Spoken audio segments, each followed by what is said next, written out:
నమస్తే. ప్రస్తుతం మన స్టూడియోలో ప్రముఖ వేదిక్ ఆస్ట్రాలజర్ గోనుగొంట్ల సురేష్ బాబు గారు ఉన్నారు. సో జూలై మాసంలో వృశ్చిక రాశి వారి పరిస్థితి ఏ విధంగా ఉండబోతుందో గురుగారిని అడిగి తెలుసుకుందాం. నమస్కారం సార్. మణికంఠ గారు నమస్కారం అండి. గురుగారు, జూలై మాసం ఆషాఢ మాసం ఓవరాల్గా వృశ్చిక రాశి వారి పరిస్థితి ఎలా ఉండబోతుంది, ఎలాంటి సిచ్యువేషన్స్ వీళ్ళు ఫేస్ చేయబోతున్నారు, ఎలాంటి జాగ్రత్తలు తీసుకోవాలి ఓవరాల్గా? సో వృశ్చిక రాశి వాళ్ళు కనుక మనం చూసుకుంటే పెద్దలకి చేంజెస్ ఏమి ఉండదండి. జూన్లో ఎలా ఉంటుందో మోరార్లెస్ అలానే ఉంటుంది. ఒక్క సూర్యుడు మాత్రం మారారు. ఈ మారటంతో కొంచెం వృద్ధి వస్తుంది, కొంచెం డెవలప్మెంట్ ఉంటుంది.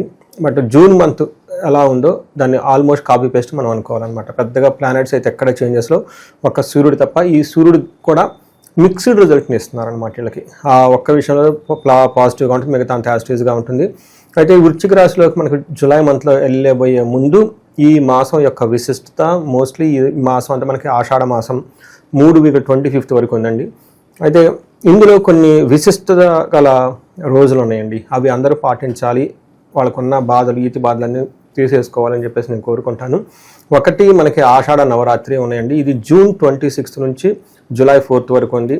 ప్రతి ఒక్కళ్ళు ఖచ్చితంగా ఈవినింగ్ టైం 8 తర్వాత కనుక పూజ చేసి అమ్మవారికి ధూపం వేసి తలుచుకుంటే వాడికి భార్యాభర్తల మధ్య డైవర్స్ కేసులు అయిపోయి ఎటు తేలకుండా ఉన్నాయండి, తేలుతూ ఉంటాయండి. రెండోది రియల్ ఎస్టేట్ రిలేటెడ్ ప్రాబ్లమ్స్ ఎవరైనా కనుక ఫేస్ చేస్తుంటే వాటి నుంచి బయటపడతారు. తర్వాత అగ్రికల్చరల్ ఫార్మర్స్ ఎవరైనా కనుక ఉంటే మంచి ప్రొడక్షన్ రావడానికి అమ్మవారిని కనుక పూజిస్తే వస్తుందండి.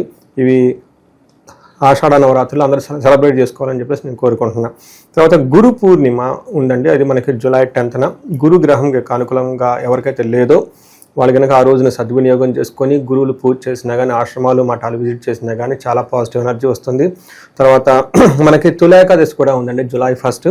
ఇంట్లో కంటిన్యూస్గా ఏదో ఒక ప్రాబ్లం వాళ్ళు ఫేస్ చేస్తుంటే ఈ ప్రాబ్లం అయిపోయింది, ఇంకొక ప్రాబ్లం అయిపోయింది, అలా చైనా ప్రాబ్లమ్స్ అన్నీ ఒక ఇంట్లో తిరుగుతూ ఉంటే బయట అన్ని ప్రాబ్లమ్స్ వాళ్ళు ఫేస్ చేస్తుంటే తొలి ఏకాదశి రోజున ఇంటిలో మహాన్యాసపూర్వక ఏకాదశి రుద్రాభిషేకం చేయించుకొని వేద ఆశీర్వాదం ఫ్యామిలీ మెంబర్స్ మొత్తం కనుక తీసుకుంటే ఈ ప్రాబ్లమ్స్ బయటపడే అవకాశం ఎక్కువగా ఉంది. ఆ రోజు కూడా చాలా విశిష్టత కలిగిన రోజు. తర్వాత నాగ పంచమి అని ఉందండి. ఇది మనకి జూలై 29th మంత్ ఎండ్లో ఉంది.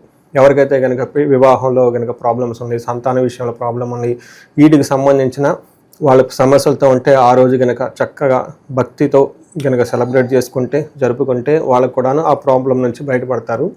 ఇవన్నీ గోల్డెన్ స్టాండర్డ్ ప్రాక్టీసెస్ అండి, అనాదిగా వస్తున్నాయండి. ఇప్పుడు సెలబ్రేట్ చేసుకుంటే చాలా బాగుంటుంది. తర్వాత మనకి గ్రహస్థితి కనుక చూసుకుంటే ఇందులో వృశ్చిక రాశి వాళ్ళకి విశాఖ 4 పాదం, అనురాధ 1, 2, 3, 4 పాదాలు, జ్యేష్ఠ 1, 2, 3, 4 పాదాలు అంతా మనకి వృశ్చిక రాశిలోనే ఉంటాయి. పేరు బలంగా మనం చూసుకుంటే వీళ్ళకి తో, నా, నీ, ను, నే, నో, యా, ఈ, యు అన్నంతా కూడా మనకి వృశ్చిక రాశిలోనే ఉంటాయండి. సో మనకి గ్రహస్థితిని బట్టి కనుక చూసుకుంటే మనకి సూక్ష్మ గోచారం, లఘు గోచారం అన్న కాన్సెప్ట్ కనుక మనం చూసుకుంటే వీళ్ళకి చాలా విషయాల్లో చాలా ఛాలెంజెస్ ఉంటాయి అన్నమాట. ఒకటి, సూర్యుడు వల్ల ఇళ్ళ చుట్టూ ద్వేషపూరితమైన వాతావరణం ఉండే అవకాశం ఎక్కువగా ఉంది. ద్వేషిస్తూ ఉంటారు. 8వ ఇంట్లో కుజుడు ఉండటం వల్ల అది మళ్ళీ ప్రొఫెషన్ మ్యాటర్స్లో ఇబ్బంది పడే అవకాశం ఎక్కువగా ఉంటుంది. 9వ ఇంట్లో బుధుడు ఉండటం వల్ల విఘ్నాలు కలిగే అవకాశం ఎక్కువగా ఉంటుంది. రాహు, కేతువులు, గురువు, శని అన్ని గ్రహాలు కొంచెం వీళ్ళకి ప్రతికూల పరిస్థితులను పెట్టుకొని ఉన్నాయి కాబట్టి కొంచెం జాగ్రత్తగా ఉండాలి. నాకు రీసెంట్గా వచ్చిన ఫోన్ కాల్స్లో సాఫ్ట్వేర్ ఎంప్లాయీస్ అయితే ప్రాజెక్ట్ అయిపోయిందండి, కొంచెం ఇబ్బందిలో ఉన్నారు, ఒక చోట నుండి ఇంకో చోటకి ఏమంటారంటే ఇష్టం లేని పనికి కంప్లీట్ డిఫరెంట్లీ వేయటము, ఇలా వృశ్చిక రాశి వాళ్ళకి పర్టికులర్గా ప్రొఫెషన్ మ్యాటర్స్లో ఇబ్బందులు ఆల్రెడీ ఫేస్ చేస్తూ ఉన్నారు. అలాంటి వాళ్ళకు కూడాను కొంచెం జాగ్రత్తగా ఉండాల్సిన టైం ఇది. సూర్యుడు 9వ ఇంట్లో ఉండి రజతమూర్తిగా ఎంటర్ అవుతున్నాడు, స్ట్రాంగ్గా ఎంటర్ అవుతున్నాడు. ప్రాబ్లమ్స్ ఉంటాయి కానీ ఆ ప్రాబ్లమ్స్ మేనేజబుల్, కంట్రోలబుల్ రేంజ్లో ఉండి వీళ్ళు వాటిని కంట్రోల్ చేసుకోవచ్చు. బట్ ఓవరాల్గా సన్ చిన్న ఇబ్బందులు ఉన్నా మంచి చేస్తున్నాడు మనం చెప్పుకోవాలన్నమాట. మనకి సంస్కృతంలో మహర్షులు ఏం చెప్తారంటే సూర్యుడు 9వ ఇంట్లో ఉండటం వల్ల నిందాపరాధ కలహం, నిర్దోషచ్చ, ధనక్షయ, పుణ్యలాభార్థనాశచ్చ, విచారో నవమే రవి అని మనకు చెప్తూ ఉంటారు. 9వ ఇంట్లో కనుక సూర్యుడు ఉంటే ఏమవుతుందంట, నిందాపరాధ అంటే వీళ్ళ గురించి ఎలాంటి దోషం లేకపోయినా కానీ ఎవరో ఒకళ్ళు వచ్చేసి వీళ్ళు నిందిస్తూ ఉంటారు. మీరు తప్పు చేశారు, అది ఎందుకు చేశారు, ఇది ఎందుకు చేశారు, పాపం వీళ్ళు ఇన్నోసెంట్ ఊరికే వీళ్ళు అనేస్తూ ఉంటారు అన్నమాట. గొడవలు రావటం. తర్వాత నిర్దోషి, వీళ్ళు తప్పులేదు కానీ వీళ్ళ మీద దోషం పడుతుంది. సో నువ్వు ఏదో తప్పు చేసావు, గిల్టీ చేసావు అని చెప్పేసి అంటూ ఉంటారు. ధనక్షయం, విపరీతంగా ధనం కోల్పోతూ ఉంటారు. పుణ్య లాభార్థాన్ని ఆశించే ఏదైనా పుణ్యకారం మంచి ఉద్దేశంతో చేస్తూ ఉంటే దాంట్లో వీళ్ళకి రిజల్ట్ రాక ఇబ్బంది పడే అవకాశం ఎక్కువగా ఉంటుంది. బట్ ఈ ప్రాబ్లమ్స్ అన్నీ ఏ రేంజ్లో ఉంటాయి కనుకంటే వీళ్ళకి ఒక 25% మాత్రమే వీళ్ళకి ఉంటాయి. కాబట్టి వీటిని మేనేజ్ చేసుకోవచ్చు, కవర్ చేసుకోవచ్చు అని మనం తెలుసుకోవాలి. 10వ ఇంట్లో కుజుడు ఉండటం వల్ల ఇది కూడాను అంత మంచి పొజిషన్ కాదు. అప్ టు జూలై 28 వరకు కుజుడు ప్లస్ 10th హౌస్లో కేతు కూడా ఉండటంతో వీళ్ళకి చాలా ఇబ్బంది పడే పరిస్థితులు ఎక్కువగా ఉన్నాయి. జాగ్రత్తగా ఉండాలి. మనకి డెడ్లీ కాంబినేషన్ అంటారు, ఏదైనా మార్స్ కుజ కలిసి ఉంటాయి, అది వీళ్ళకి 10th హౌస్లో ఉన్నారు. అందుకని ప్రొఫెషన్లో చాలా అన్సర్టనిటీ ప్రాబ్లమాటిక్గా ఉంటుంది. మీకు ఆల్రెడీ చెప్పాను, నాకు కాల్స్ రావడం స్టార్ట్ అయిపోయినాయి ఒక్కొక్కటి వృశ్చిక రాశి వాళ్ళకి. కొంతమందికి డెడ్ లైన్స్ అవన్నీ విజిట్ చేశారు. బట్ ఈ సిచ్యువేషన్ వీళ్ళకి జూలై 28 వరకు ఉంటుంది. చాలా జాగ్రత్తగా ఉండటం ఎంతైనా అవసరము. మనకి శాస్త్రాల్లో ఏం చెప్పారంటే నిత్య క్లేశ సదా వ్యాధి సదా భోజన దుర్బలం సదా సంచార ఉద్యోగం దశమస్తే ధారాసుతే అని మనకి చెప్తూ ఉంటారు. అంటే ఎప్పుడు ఏదో ఒక బాధతో ఉండటం, తర్వాత హెల్త్ కాంబినేషన్ సరిగా లేకపోవటం, టయానికి భోజనం చేయకపోవటం, ప్రొఫెషన్లో సదా సంచార ఉద్యోగం. అంటే వీళ్ళకి కుదురుగా ఉండరు అనమాట. పాపం ఈ టెన్షన్ ఆ టెన్షన్ అటు ఇటు ఉరుకులు పరుగులు పెడితే అసలు వ్యయ ప్రయాసలతో ఉంటామా పోతామా ఏంటి అని నిద్ర పట్టకుండా ఉండే అవకాశం ఎక్కువగా ఉంటుంది. ధనం కోల్పోతామనే భయం కూడా వీళ్ళకి ఎక్కువగా ఉండే అవకాశం ఎక్కువ ఉందండి. టోటల్గా మనకి సూర్యుడు కుజుడు సరిగా లేరు. దీనితో పాటు శుక్రుడు కూడాను వీళ్ళకి అంత అనుకూలంగా లేరండి. చాలా మేజర్ గ్రహాలు వీళ్ళకి అనుకూలంగా లేవు. గురువు కూడా అనుకూలంగా లేరు. శుక్రుడు వీళ్ళకి 6వ ఇంట్లో ఉండటం వల్ల ఎలా ఉంటుందంటేనండి, అప్పటిదాకా సౌమ్యంగా వీళ్ళు చుట్టూ ఉన్న వాళ్ళు పెద్ద పుల్లాగా వీళ్ళ మీద గాంట్రేస్తారంట. అందుకని చెప్పేసి ఇది విరోధ శత్రుపీడాం జ్ఞాతీనాంచ విరోధద ఆయాసో ధారాపుత్రై ద్వేషే షష్ఠే భృగునందనే. అంటే ఇంట్లో పిల్లలు పుత్రులు భార్య వీళ్ళతో గొడవ పడుతుందంట, వీళ్ళ ఆయాసం వచ్చేస్తుందంట ఆ గొడవకి. తర్వాత జ్ఞాతీనాం పీడాంచ అంటే శత్రువులు బంధువులతో గొడవలు, శత్రువుల పీడ విరోధము, తర్వాత వృధా ప్రయాణాలు ఇవన్నీ ఎక్కువ ఉండే అవకాశం ఎక్కువగా ఉంది. టోటల్గా ఇంట్లో కానీ బయట కానీ వీళ్ళకు కొంచెం ఛాలెంజెస్ ఎక్కువగా ఉంటాయి. ఈ టైంలో వీళ్ళు కొంచెం ఆధ్యాత్మికంగా ఉండటం చాలా అవసరం. తర్వాత వీళ్ళకి లవ్ రొమాన్స్, తర్వాత స్పౌస్ విషయంలో భార్యాభర్తల మధ్య అన్యోన్యత ఇవన్నీ బాగానే ఉంటాయి. బట్ ఖర్చులు విపరీతంగా ఉంటే అవి శుభకార్యాల గురించి ఖర్చులు పెడుతూ ఉంటారు.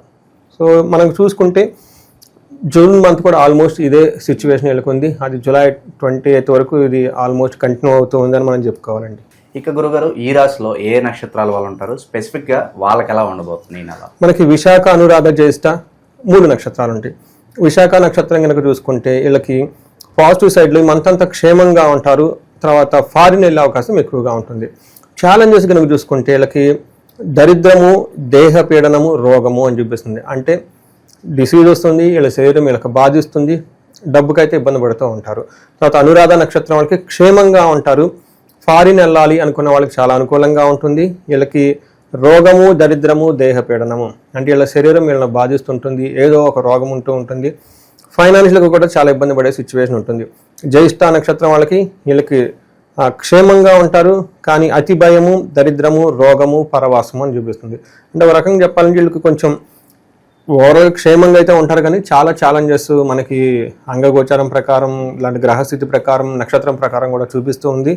కొంచెం మీరు జాగ్రత్తగా ఉండాల్సిన టైం ఎంతైనా ఉందండి. ఓకే గురుగారు, స్పెసిఫిక్గా ఆషాఢ మాసం కాబట్టి ఎలాంటి పరిహారాలు ఈ టైంలో వీళ్ళకి బాగా అవసరం అంటారు? మనం ఫస్ట్ చెప్పుకున్న పరిహారాలు మొత్తం వీళ్ళు కంపల్సరీ చేయాలండి. వారాహి అమ్మవారు నవరాత్రులు వీళ్ళ అదృష్టం కొంది ఈ టైంలో వచ్చిందని నేను చెప్తాను. 9 రోజులు ఎవ్రీడే ½ అన్ అవర్ టైం, అంతకుమించి ఎక్కువ స్పెండ్ చేయవసరం లేదు. చక్కగా అమ్మవారి ఫోటో పెట్టుకోవటం, ధూపం వేయటం, పూజ సింపుల్గా చేసుకోవటం, అమ్మవారికి సంబంధించిన ప్రసాదం పెట్టడం, అలా 9 days కొంచెం ఆధ్యాత్మిక చింతనతో ఉండగలిగితే చాలా ప్రాబ్లమ్స్ పోతాయి. వీళ్ళకి నేనేం చెప్తానంటేనండి, వీళ్ళు ఇంటిలో లక్ష్మీ గణపతి హోమము, నవగ్రహాల యొక్క హోమం జరుపుకుంటే చాలా చాలా బాగుంటుంది. అంతేకాకుండా వీళ్ళ జన్మ నక్షత్రానికి సంబంధించి కూడా జపాలు ఏమని చూపించుకుంటే చాలా బాగుంటుంది. వీటితో పాటు భార్యాభర్తల మధ్య ఈ రాశి వాళ్ళకి జనరల్గా చాలామంది అది మనకి అర్ధాశ్రమ శని కానివ్వండి ఇంకొక రీజన్ వల్ల కానీ భార్యాభర్తల మధ్య చాలా గొడవలు ఉన్నాయి. వీళ్ళకి అన్యోన్యత గురించి అన్యోన్య దాంపత్య పాశుపత అభిషేకం చేసుకుంటే చాలా మంచిది. కొంతమంది సీరియస్గా డైవర్స్ కేసులు అవి అటు ఇటు తేలకుండా ఉన్నాయండి. ఇది వారాహి ఈ టైంలో వీళ్ళకి చాలా మంచిదని మనం చెప్పుకోవాలి. ధనం వీళ్ళకి చాలా ఇబ్బంది పడుతూ ఉన్నారు. కుబేరు పాశుపత అభిషేకం చేసుకుంటే చాలా బాగుంటుంది. ప్రొఫెషనల్ ఎవరైనా కనుక బాగా ఇబ్బందులు పడుతూ ఉంటే వీళ్ళు మన్యు పాశుపత అభిషేకం కానీ మన్యు పాశుపత రుద్ర హోమం కానీ చేయించుకుంటే వీళ్ళకి చాలా బాగా కలిసి వస్తుందండి. సో ఇంతవరకు చేసుకుంటే వీళ్ళకి చాలా చక్కగా ఉంటారని చెప్పేసి మనం చెప్పుకోవచ్చు. బట్ ధైర్యంగా ఉండాలండి, ఇది టెంపరీ ఫేజ్ అని ఒక మైండ్లో ఉండాలి. సో మంచి రోజులు ముందు ఉంటాయని చెప్పి ధైర్యంగా ఉండాలంట.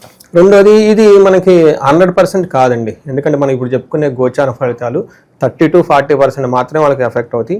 ఇండివిజువల్ జాతకం కనుక ఖచ్చితంగా చూసుకుంటే ఈ రాశి వాళ్ళు మనకు అందులో వాళ్ళ దశ ఏంటి, భుక్తి ఏంటి, ఛాలెంజెస్ ఎటు నుంచి వస్తున్నాయి, ఎంతకాలం ఉంటుంది, మనకి కంప్లీట్గా పిక్చర్ వాళ్ళకి చెప్పొచ్చు. ఓవరాల్గా జూలై మాసంలో వృశ్చిక రాశి వాళ్ళకి ఏ విధంగా ఉండబోతుంది, ఎలాంటి జాగ్రత్తలు తీసుకోవాలి, చాలా బాగా వివరించారు. ధన్యవాదాలు. ధన్యవాదాలండి.